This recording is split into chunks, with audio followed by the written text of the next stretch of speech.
And it worked. Good morning, everybody. Good morning. Good morning to you in Facebook world.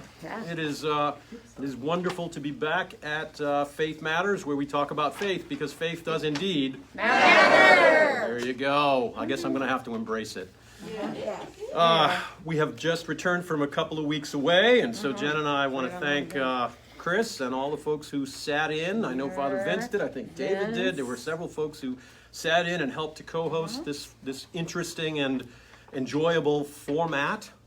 So our appreciation for that. We're back and ready to talk about this morning's gospel. There's a lot of folks here in the room, which is great. And for those of you who are online, you have a voice in this too. Hopefully, if I get that.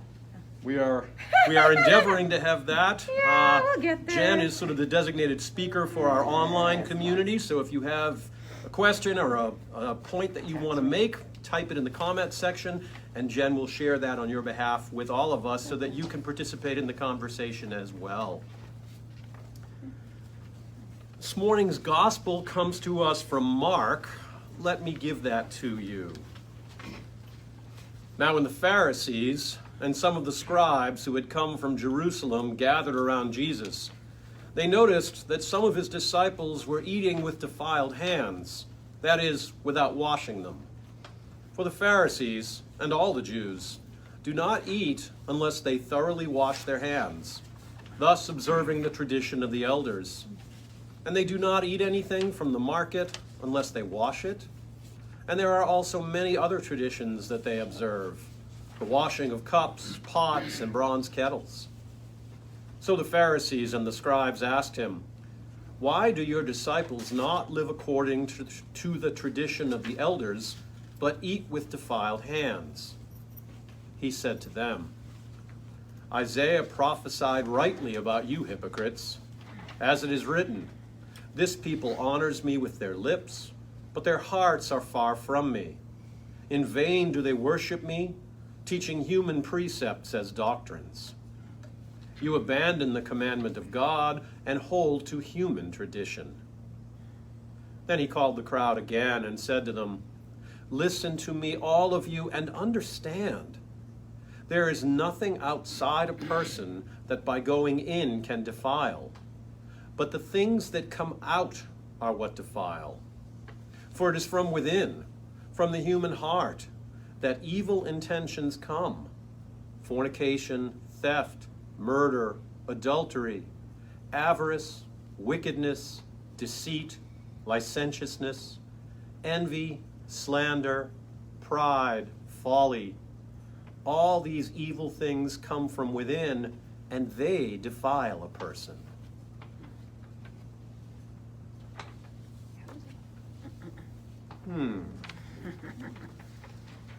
Interesting passage. What did you hear? Kelly.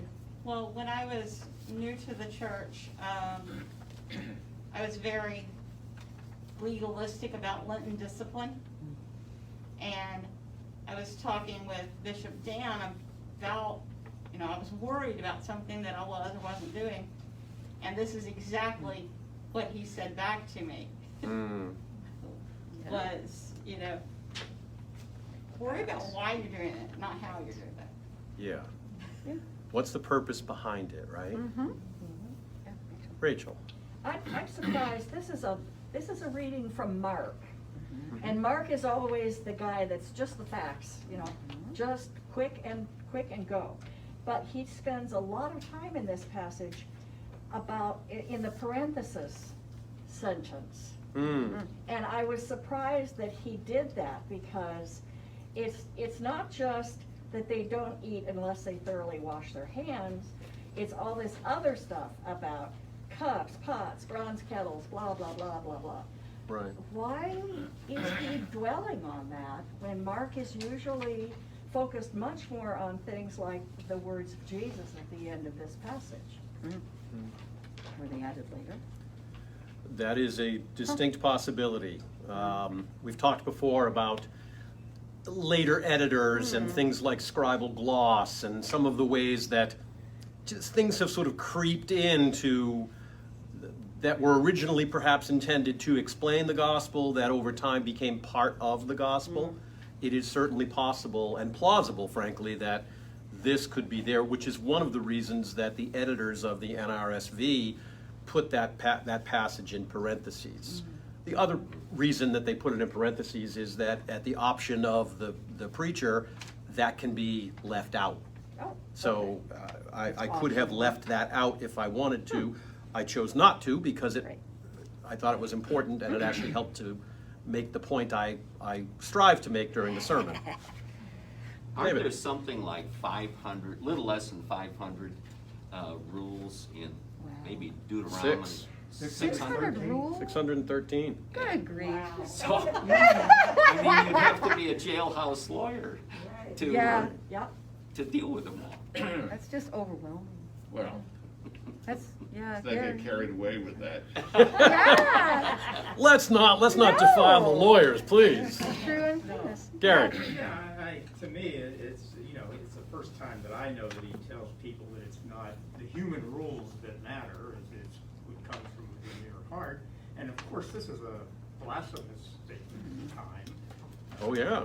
Yeah. And people could be stoned for this, but Wow. it's the first time he's saying, hey, you gotta follow the rules of God, not the rules of man, and just throw away the Old Testament or part of it, and concentrate on what you should be concentrating on. Right. Yeah. By the way, the Stoic philosophy is exactly that everything that's bad comes from inside you. It's not from outside. That's the Stoic philosophy. Right. Yeah, I was just reading about that today. I think it's a good idea to wash your hands. Yeah, that's what I was gonna say. I'm sure it Yeah, was you a know, reason. in today's pandemic Yeah. world, can we all stipulate washing your hands, washing your dishes, those are Right. good things? Right. But do we think that was the point Jesus was making? Probably not. Okay, Miss Mary. Then I got something. Is that why we have so many denominations also? Absolutely. To a certain extent, yeah. I mean, it becomes a question. Well, let's just back up. One of the questions that I was going to ask, and I will let you get your Yep, point in you're a cool. moment. It's easy to sort of bag on the Jews here, isn't it? Yeah. Oh my God! Here we go, the crazy Pharisees once again. Yada yada yada. Let's just knock them around a little bit. Why do you think they created these rules in the first place? Because of people getting sick Oh. by not following good hygiene. That's a part of it, but probably not completely. Why else, Beth? Yeah. They were so intent on making sure they didn't not follow the Ten Commandments that they built all this around it so that they never would. Right. Oh. Right. Like What a they big were buffer. attempting to do, and Laura, you hit right on it, is they wanted to make absolutely certain that you didn't unintentionally violate one of the Ten Commandments. And so to those Ten Commandments, they tried to build sort of this body of laws around it so that if you followed all of those laws, there was no way that you could unintentionally violate one of the big laws. Interesting. But as time went on, the 20 or 30 things that were in sort of that wall of law became 100, became 300, became 613, and in that time, things sort of morphed, didn't they?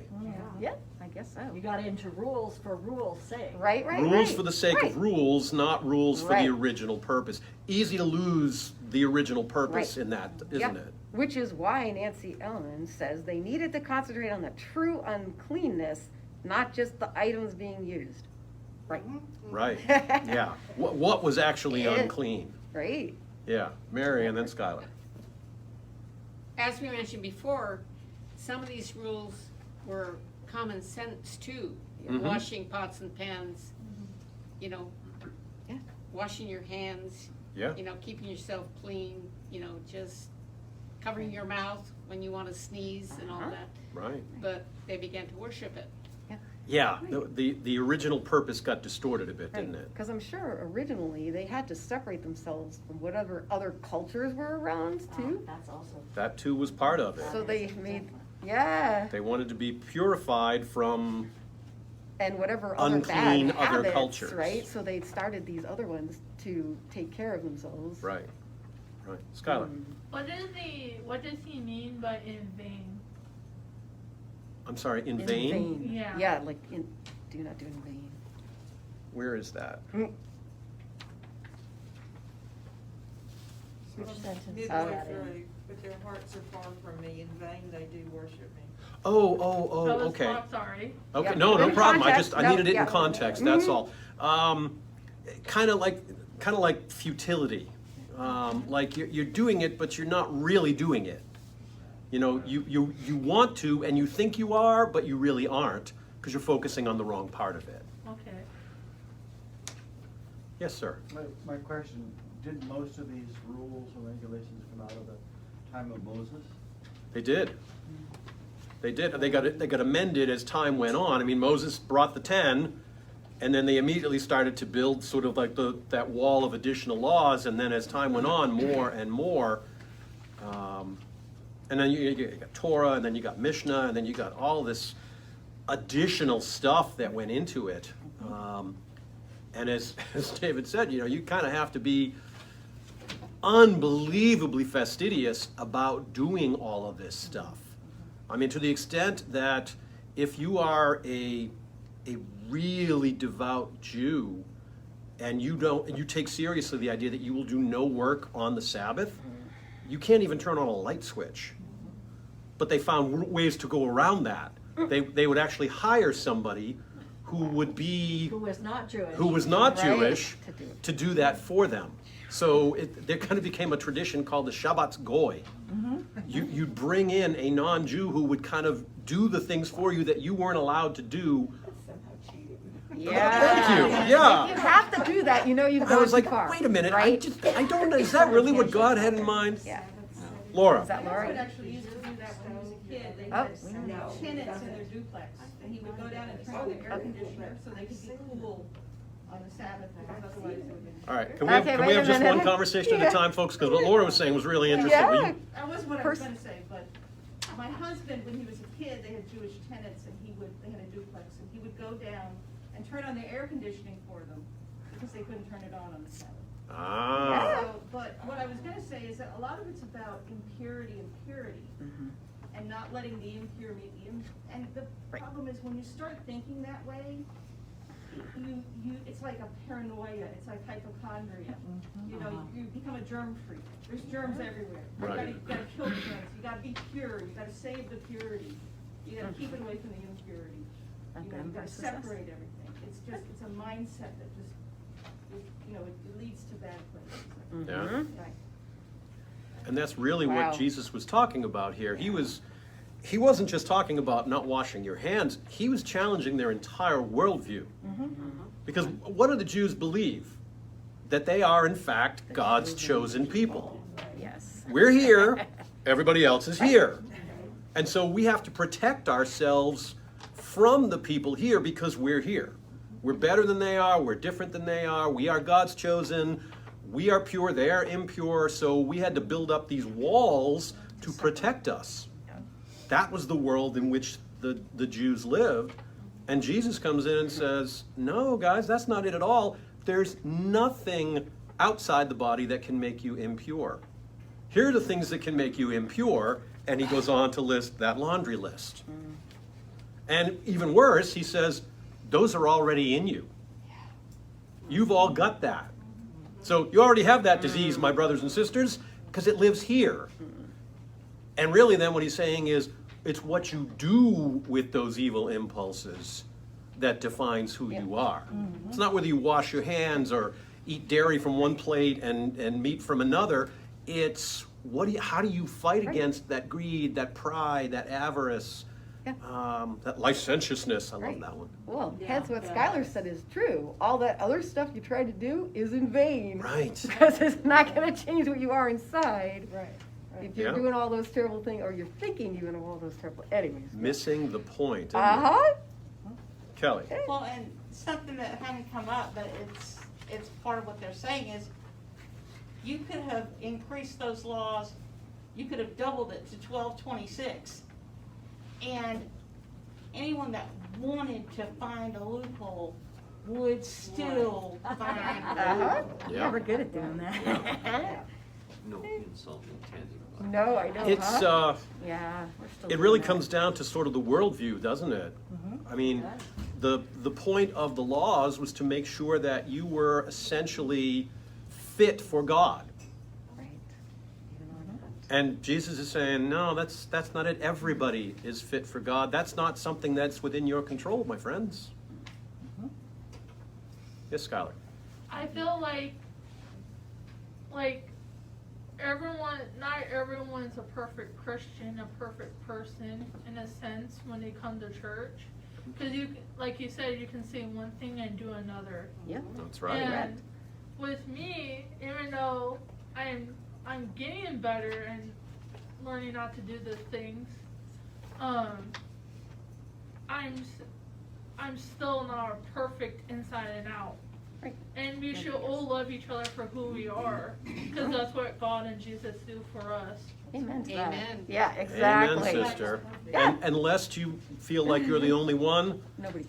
none of us That's are right. perfect. That's I the don't- whole point. I don't think I'm perfect, and I don't think anyone's Right. perfect. Right. Amen. I don't Perfect. think they're above me or I'm above them. I Correct. think everyone is equal. That's right. And We that's are what all he's saying. trying to do our Right. best, and that's what this Right. is about. Yeah. That's what all of this is about. How do we live our lives as Christians and do it just a little bit better today than we did yesterday or last week or last year? Right.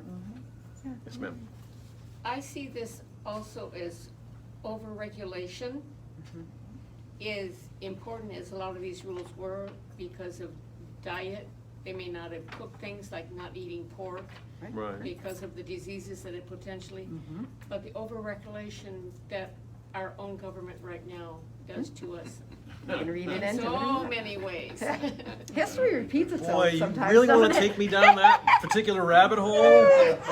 This is my first day back from vacation, friends, okay? I have a cold. Let's not do that to poor old Father Rick, shall we? But history does repeat No, itself. come on. History As does far as indeed government repeat itself. regulation, this was pharisaical regulation. Yeah. I'd like to point out something, even today Yeah. in Israel, there are hotels, because I stayed in one, where on the Sabbath, they turn off the water, the lights, Wow. everything. So from sundown Friday night till sundown Saturday night, it's over, it's off. The doors are open, but there's nothing else in the whole hotel. Do they still charge you for the night? Oh, of course they do. Yeah. But we used to have like the blue laws, right?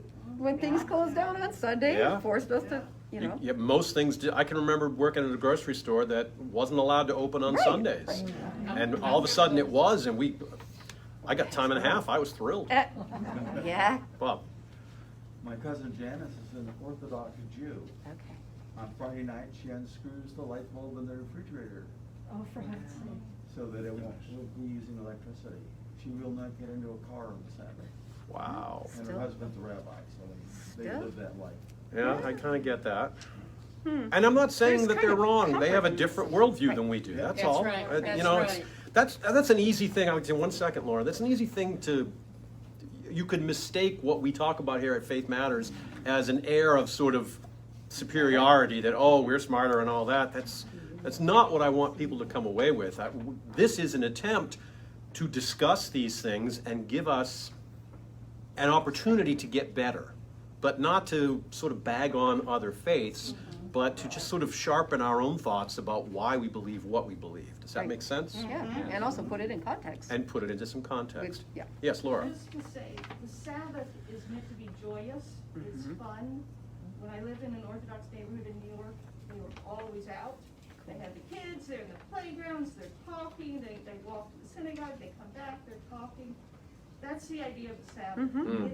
It's your work has stopped for the day, it's over, you don't Completely. think about it, you don't do it, and now the Sabbath begins. Yeah. Right. And A it's day of intended to rest. be joyous and a day of set aside to think about God Right. and to live the life that God has Yeah. given Yeah. Right. And growing up, Sunday you. morning It's was not just, like oh, I that. can't watch TV. Yeah. Yeah. Sunday morning was like that. Yeah. Like we would get together with, we'd go to church and then we'd get together with family and we wouldn't be worried about work. We just do family stuff. And it was beautiful. And now they've kind of taken away some of that. Folk, our day of rest. Well, I work on Sundays. Yeah, well, you weren't working that way back then. I wasn't back then. No. But that is actually True. a really good point. I mean, the point of the Sabbath is to rest from our labors. Right. Right. We are abysmally bad at that nowadays, my friends. There's, Oh, yeah. yeah, we are as Americans. You know, and part of the worst offender are these little beauties right here. Because cell phones give us the illusion that we are in contact with everybody 24/7, 365. Are always at work, always available. Yeah. Yes, correct. You need to be available because, well, that's just the culture we've built. I saw something, I guess China has started to have a backlash. They cracked down, and I want to say they call it 996. Oh, What yes. that means is Right. the expectation for a lot of younger Chinese workers now is that you will work 9 a.m. to 9 p.m. 6 days a week. Ouch. That's And- a killer. That is a Right? That's extremely unhealthy. And well, yes, maybe there is a sort of Sabbath built into that. I don't think that's sufficient. That's too long a day. Humans weren't built for that. Skylar. With me, I can see myself in a lot of this stuff because with me, I don't have a job. And to me, money, working and food is not as a big deal to me as it is for people in the world nowadays. And I'm okay with it as long as I have a bed or a roof or something to lay under. I'm perfectly fine. Because nowadays we are so materialistic. Because it's like when we That's die, we don't take that stuff with That's you. right. It's not like in ancient Egypt where they believed in taking all their prized possessions to them when they die and they go to heaven. So with me, that stuff is not as a big deal. And I believe that with what's going on today nowadays that we should learn from the past and from the Bible, because if we don't take that chance, we will never end up changing and seeing God and Jesus for who they are and us That's as right. well. Good perspective, Skylar. Yeah. We all need a perspective. There is no tow hitch for a trailer on a hearse, my friends. That's right. I've done a lot of funerals, and I've never buried an iPhone with a person. Yeah. Okay? It's It'll just, happen. Oh, yeah. oh, it will. Right. It will. Perish the thoughtful. But, right, exactly. Wow. What else do we hear? What else challenges us? I would like to volunteer one thing, and that is, and by the way, this is true in the Russian Orthodox Church as well, and that is conformance to the rules is the most important, and ritual is the most important single thing to get to heaven. You know, it doesn't have, and there's no necessarily underlying, I mean, the original philosophy of Christ, which is you're trying to love people, you're Right. trying to do for them, and just strict rule conformance is not going to get you into heaven. But there are churches that's you know, towing the line is really what it's all about. Is you've got to, every jot and tittle you've got to conform to. That's where they, Yeah? Yeah. That's where they put their focus. Yeah. So what does our church hierarchy do to avoid appearing like the Pharisees? Good question. Well, our presiding bishop, who is Yeah. the head of our faith, the head of our church, puts it very simply. Bishop Michael says, if it's not about love, it's not about God. Really simplifying it. That's about as basic as it can get. And so, yeah, there's rules and there's all that kind of stuff. And look, we have a whole body of church canon, which is church law, and there's all this stuff that governs who we are and what we do and how we do it all at the national level, at the diocesan level, at the parish level. We have all the codes and codices and all that kind of stuff. But fundamentally, if it's not about love, it's not about God. And we encourage question and conversation and dialogue like we're having right now. there are churches, like some of the ones you mentioned and some of the ones that we know from past lives, who don't encourage this kind of conversation. This is not how it works. Bible study in those churches is, I'm going to tell you what you need to believe. Yeah. It's very dogmatic. Power and control. And it's about power and Power control. and control. And that's not what we That's do. We not try to what go Jesus the other said. way. Right. And we make space for a lot of different interpretation and belief. The Episcopal Church has been likened to sort of a big tent, if you will, under which there is room for a whole lot of different people with different opinions and different thoughts, because we believe that what unites us is far more significant than the things that might divide us. Yeah. Go ahead, Skylar. Yes, ma'am. Yeah.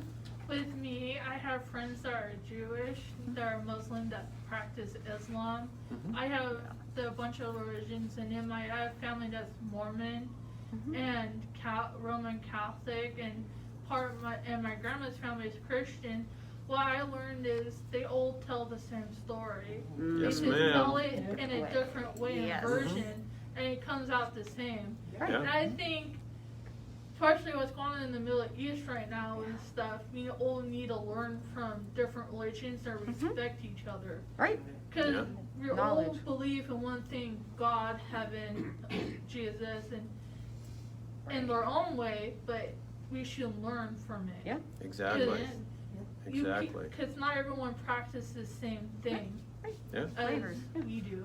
Yeah, we have to respect one another. Right. And that's where knowledge is key. It really is. Learning And- from each other. And being a people Yeah. of goodwill. Yeah. I saw Rosalie come in here. Yes, Yeah, you she did. is. She's there. Rosalie has some amazing Muslim friends who invited Yeah, us a year or two ago to an Ifa dinner, which is the breaking of the fast during Ramadan. And it was a wonderful experience. They were so kind. And I was pleased but shocked when they asked me to give the opening blessing. I'm a Christian clergy person, and they It was great. asked me to do that, and so I had to make darn sure I was like, okay, God is one, God is one. Don't do the Jesus thing. That's sort of ingrained in me, but Yeah. I made a point of What that. an Father, I'm sure you opportunity. can relate to that. Sometimes we have to do those things. But what I found was so cool was they were as curious about our faith as we were about theirs. And it brought opportunity for so Yeah. many different conversations and questions in a very non-confrontational and open fashion. It was a lovely experience. The Muslim people are very nice and calming people. Yes. They're Yes. not all what we see Right. on TV and what Right. Extreme. portrays. There are aspects of that. Let's not be, all Pollyanna-ish. Just like there are many different flavors and gradations of Christianity, some of which are wonderful and loving, some of which can be hateful and judgmental. Islam has the same types of issues, and so does Judaism. That's just a part of, but that comes from humanity. It doesn't necessarily come from faith. Right. Exactly. Okay. Kelly, I know. Kelly. Kind of building on what David was just saying about you don't get to heaven just following the rules. I'm one of those that believes there's a heaven and hell, the there and then, and a heaven and hell in the here and now. And Living it, yeah. these unloving acts that he lists almost assuredly cause a hell of the here and now. Hell on earth. Yeah. I was driving on the There's a I-5 hell in on Florida the other day. I know there's a hell.